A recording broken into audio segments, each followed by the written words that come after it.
ఉమ్మడి మహబూబ్ నగర్ జిల్లాలోని 2 ఎంపీ స్థానాల ఈవీఎంలను కట్టుదిట్టమైన భద్రత మధ్య స్ట్రాంగ్ రూమ్ లో భద్రపరిచారు. మహబూబ్ నగర్ సెగ్మెంట్లోని ఈవీఎంలను పాలమూరు యూనివర్సిటీలో ఉంచారు. నాగర్ కర్నూలు నియోజకవర్గానికి చెందిన ఈవీఎంలను మార్కెట్ యార్డులో భద్రపరిచారు. స్ట్రాంగ్ రూమ్ల దగ్గర 3 అంచెల భద్రత ఏర్పాటు చేశారు. ఇక మరిన్ని వివరాలు బాలకృష్ణ అందిస్తారు. మహబూబ్ నగర్ జిల్లాలోని 2 లోక్సభ స్థానాలకు సంబంధించిన ఈవీఎంస్ అన్నీ కూడా స్ట్రాంగ్ రూమ్లకు చేరుకున్నాయి. మహబూబ్ నగర్ లోక్సభ స్థానానికి సంబంధించినటువంటి ఈవీఎంస్ అన్నీ కూడా పాలమూరు యూనివర్సిటీలో స్ట్రాంగ్ రూమ్లో భద్రపరచడం జరిగింది. సో అట్లాగే నాగర్కర్నూలుకు సంబంధించి నాగర్కర్నూలు మార్కెట్ యార్డ్లో నాగర్కర్నూలు లోక్సభ స్థానానికి సంబంధించిన 7 అసెంబ్లీ కాన్స్టిట్యున్సీ ఈవీఎంస్ అన్నీ కూడా నాగర్కర్నూలు మార్కెట్ యార్డ్లో భద్రపరచడం జరిగింది. నిన్న సాయంత్రం 6 గంటలకు పోలింగ్ ముగిసిన తర్వాత అన్ని పోలింగ్ స్టేషన్ నుంచి కూడా క్రమక్రమంగా రూట్ వైజ్గా కూడా అన్ని పోలింగ్ స్టేషన్ నుంచి స్ట్రాంగ్ రూమ్లకు ఈవీఎంస్ని తీసుకొని వచ్చి అక్కడ రిసెప్షన్ సెంటర్లో వాళ్ళు హ్యాండ్ ఓవర్ చేయడం జరిగింది, ఎన్నికల సిబ్బంది అంతా కూడా. సో వచ్చినట్టుగా యాజ్ ఇట్ ఈస్గా వాటికి కేటాయించినటువంటి అసెంబ్లీ సెగ్మెంట్లో ఉన్నటువంటి స్ట్రాంగ్ రూమ్లలో వాటిని భద్రపరచడం జరిగింది. సో మహబూబ్నగర్ జిల్లాలో మహబూబ్నగర్ లోక్సభ స్థానంలో మొత్తం 1937 పోలింగ్ స్టేషన్స్, అట్లాగే నాగర్కర్నూలు కాన్స్టిట్యున్సీలో 2057 పోలింగ్ స్టేషన్స్. ఈ 2 స్థానాలకు సంబంధించినటువంటి పోలింగ్ స్టేషన్స్ సంబంధించిన ఈవీఎంస్ అన్నిటి కూడా భద్రపరచడం జరిగింది. ప్రతి స్ట్రాంగ్ రూమ్కి అంటే ప్రతి కాన్స్టిట్యున్సీకి అంటే ఉమ్మడి మహబూబ్నగర్ జిల్లాలో మహబూబ్నగర్లో 7 అసెంబ్లీ సెగ్మెంట్లు, నాగర్కర్నూలులో 7 అసెంబ్లీ సెగ్మెంట్లు ఉంటాయి.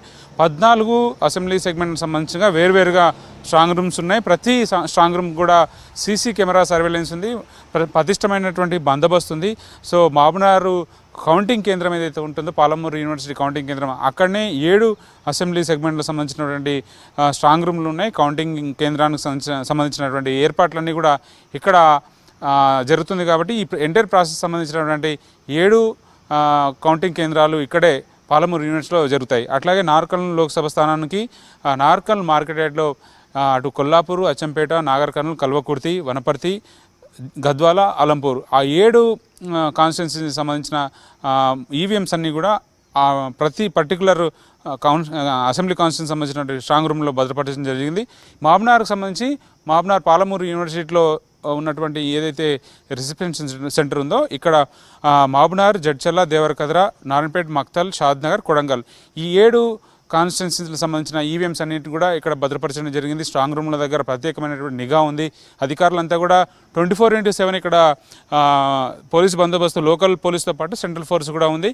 వాళ్ళంతా కూడా రెగ్యులర్గా June 4th కౌంటింగ్ జరగబోతుంది కాబట్టి ఆ రోజు వరకు కూడా వాళ్ళంతా కూడా రెగ్యులర్గా ఇక్కడ మానిటరింగ్ ఉంటుంది. సీసీ కెమెరా సర్వేలెన్స్ ఉంది. కంట్రోల్ రూమ్ కూడా ఎప్పుడు అధికారులంతా కూడా మానిటరింగ్ చేస్తూ ఉంటారు. సో ఎప్పుడైతే నిన్న సాయంత్రం 6 గంటల నుంచి పోలింగ్ పూర్తయిన తర్వాత ఇవాళ తెల్లవారుజామున 5 గంటల వరకు కూడా రిసెప్షన్ సెంటర్ అంతా కలకలాడిందని చెప్పొచ్చు. ఈ స్ట్రాంగ్ రూమ్లకి అన్నిటినీ ఈవీఎంస్ అన్ని తరలించిన తర్వాత అన్ని సీల్ చేశారు. వాళ్ళు రెగ్యులర్గా మానిటరింగ్ చేస్తూ గట్టి బందోబస్తు మధ్యన ఈవీఎంని స్ట్రాంగ్ రూమ్లో భద్రపరిచింది. ఇది స్ట్రాంగ్ రూమ్కి సంబంధించిన అప్డేట్. కెమెరా పర్సన్ శ్రీనివాస్తో కలిసి బాలకృష్ణ, V6 న్యూస్, మహబూబ్నగర్.